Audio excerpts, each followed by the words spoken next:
Hello everyone, my name is Sean Burke. The purpose of my project is looking at the growth rate of Anemonia viridis, which is a snake-like anemone, using three different food types.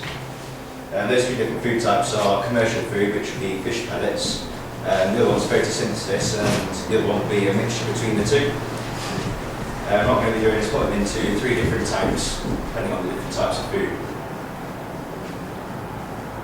Thank you. Right, key references is the oxidative stress and apoptic events during thermal stress in the symbiotic sea anemone, Anemonia viridis.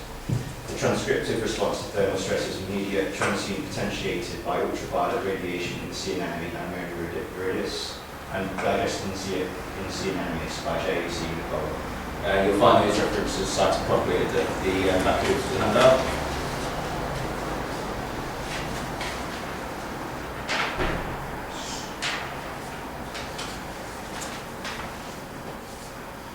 Okay, and the bottom one, the digestion sea anemones, that perfectly describes the intake of food by anemones, which will remain the same with Anemonia viridis.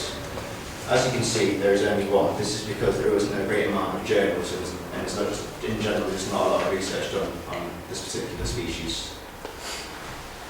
And for external bodies, I'm using the National Marine Aquarium, and which is based in Plymouth, and it boasts the largest aquarium in the UK. I've been linked to them through my supervisor, Craig.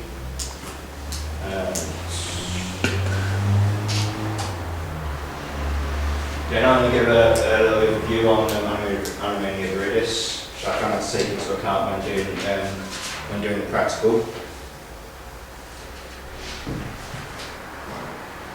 Okay, snake-like anemone have more than one method of feeding, including filter feeding, catching small fish with the use of the martasis.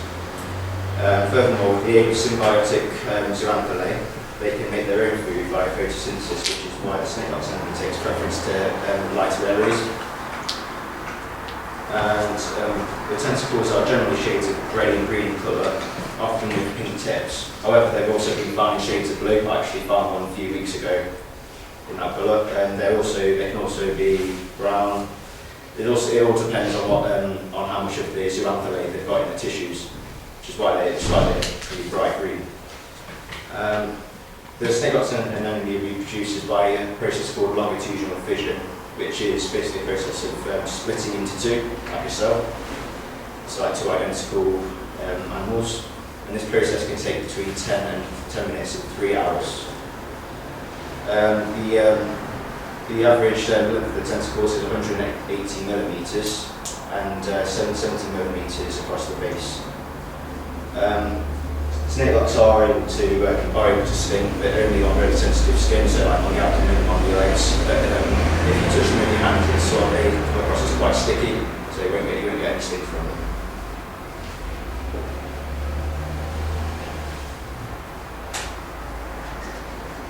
As you see, my equipment list is fairly simple, so all it included was bucket, scraper to try and get underneath the anemones because they're really hard to get out of the rocks. 3 tanks and 21 anemones. For my methodology, there's a copy on there, just to read it out. There's basically go to any sheltered and rocky shore, such as Main Port, Swanpool, or Castle Beach, which I've been using quite a bit. It's best to arrive there 30 to 60 minutes before low tide to leave you enough time to find the anemones before they start to go in. Collect 22 anemones, place them in a bucket of salt water. Once all of the anemones are collected, bring them back to the lab, where they will be put in 3 different tanks. 3 tanks will contain 5 anemones, which 5 anemones each in the 3 tanks will expose them to different methods of feeding. The first tank will contain only commercial food, the second will provide only light photosynthesis, and the third will provide both. All Anemonia viridis will be fed, they'll be fed 3 to 4 times a week and will be measured once every 2 weeks on the same consecutive day, which we'll be using a tape measure we're going to be weighing them. That's going to be done by wet weigh, which is, that process is basically weighing a bucket of water and then putting an anemone attached to a rock in the bucket as well, and then measuring the difference.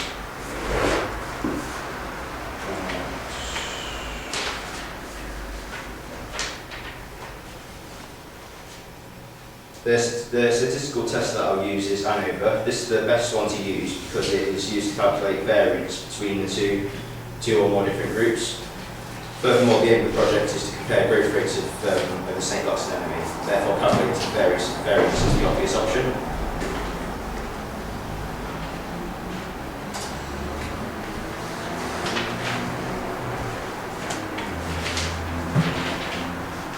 Here for my contingency plan, 21 St. Lux anemones are going to be collected, but only 15 will be measured. This will leave an extra 2 anemones in the tank to replace any that die. To ensure accurate results, all test tanks must be provided with filtration and oxygen. Specimens must be fed at the same time and kept to a routine to avoid any anonymous data. And due to recent problems with supplying enough tanks for the anemones and lack of scientific research on feeding and growth rate, it's uncertain that the project will be able to continue. And that's also partly because instead of I'll need 3 tanks initially, but in order to get more accurate results, I'll need 9 tanks in order to repeat it. So due to lack of resources, it may not happen. But to find out whether the project will work, there'll be a 3-week period where the anemones will be fed the maximum food possible, and after that they will be measured and weighed in order to find if there will be a significant enough growth rate to carry out the experiment. Therefore, as a backup experiment, I'll be looking at non-native species at Gibbon Beach and Swamppool, basically just using a transect line and throwing the project about and counting the non-native species. And also in about a few weeks, I think Luke's also carrying out some sort of event looking at non-native species, so I'll be going to that and I'll have more information about our project after then. As for ethical review, because they're invertebrates, not much ethics really goes into it. So I've not really got that many limitations on it at all really. Yeah, just look at my schedule of operations. As you can see, I started my research quite early, and yeah, it took a really long time to find all my journals and articles. The ones, as you can see, a lot of my references don't actually more about stress and heat-related studies, not growth and feeding. And yeah, I basically spent all of September and October collecting the anemones. Yeah, methodology, that's I didn't say too much at all. Yeah, thanks for listening and to any questions. You mentioned that your little piece can divide by longitudinal fissure. Yeah. Could you describe what that is? It's just basically it's a process which it just does by itself. It just over a very short period of time they just slowly split in two. It's like if you see videos on YouTube, they literally just split in two like two identical bodies. Are there any precursors to that? Any sort of environmental challenges that cause that to happen that might influence your? It would be like stress, Such as? like heat stress, things like that. That's probably all I know about. And would that impact on your project? Probably not, because I'm going to be trying to keep them as stress-free as possible in order to have more accurate results.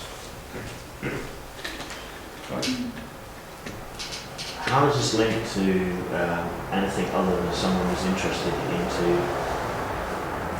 the particular species that you're looking at? It's basically because there is hardly any research out there looking at the growth rate of anemones and using the two different types of feeding. There's just very little I can look at. So it's just whether to find out if there's a significant enough growth rate with the two different types and them mixed together. Okay. So what are you feeding them? It was a bit unclear what you were feeding them with. Yeah, it's just fish pellets. So yeah, that's about what I know about it.